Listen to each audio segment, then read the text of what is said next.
पहाड़ों से घिरे एक छोटे से गांव में मोहन नाम का एक किशोर चरवाहा रहता था।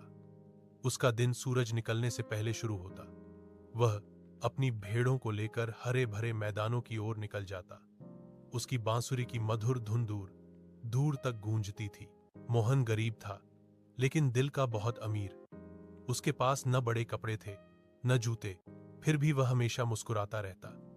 गांव वाले कहते, मोहन की बांसुरी में जादू है। एक दिन जब वह भेड़ों को चराते चराते जंगल के किनारे पहुंचा, तो अचानक मौसम बदल गया। तेज आंधी चलने लगी। भेड़ें घबराकर इधर उधर भागने लगी। तभी मोहन ने देखा कि एक छोटी मेमना गड्ढे में गिर गई है। आंधी तेज होती जा रही थी। मोहन डर गया, लेकिन उसने हिम्मत नहीं हारी। उसने अपनी लाठी जमीन में गाड़कर सहारा लिया और धीरे धीरे गड्ढे में उतर गया। मेमना कांप रही थी। मोहन ने उसे सीने से लगाया और बाहर निकाल लाया।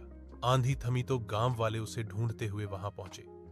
सबने देखा कि मोहन भीग चुका था, लेकिन उसकी बाहों में मेमना सुरक्षित थी। गांव के बुजुर्ग बोले, सच्चा चरवाहा वही है जो अपने झुंड को परिवार समझे। उस दिन से मोहन की इज्जत और बढ़ गई। लोग कहते, उसकी बांसुरी में ही नहीं, उसके दिल में भी जादू है।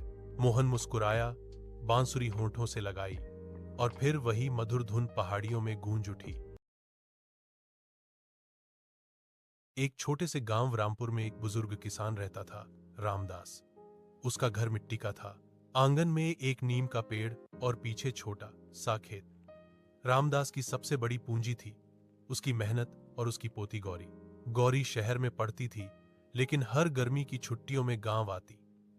उसे गांव की सुबह बहुत पसंद थी। मुर्गे की बांग, कुएं से पानी भरती औरतें और खेतों में जाती बैलगाड़ी की चरमराहट। एक साल गांव में सूखा पड़ गया। तालाब सूखने लगे, खेतों में दरारें पड़ गईं। किसान परेशान थे।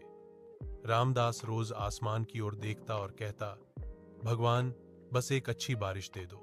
गौरी ने दादा से पूछा, क्या हम कुछ नहीं कर सकते? रामदास मुस्कुराया, कोशिश तो कर सकते हैं। अगले दिन गौरी ने स्कूल में सीखी बात गांव वालों को बताई। हम सब मिलकर तालाब गहरा कर सकते हैं, पेड़ लगा सकते हैं और पानी बचा सकते हैं।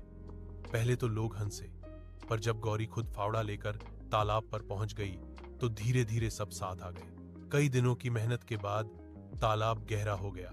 बच्चों ने पेड़ लगाए और फिर एक शाम काले बादल घिर आए। तेज बारिश हुई, पानी से तालाब भर गया। गांव में खुशी की लहर दौड़ गई। रामदास ने गौरी के सिर पर हाथ रखा और कहा, देखा, मेहनत और एकता से चमत्कार हो जाता है। उस दिन गौरी ने समझा, गांव छोटा हो सकता है, लेकिन हौसले बड़े होते हैं। और तब से रामपुर सिर्फ एक गांव नहीं, बल्कि मिसाल बन गया।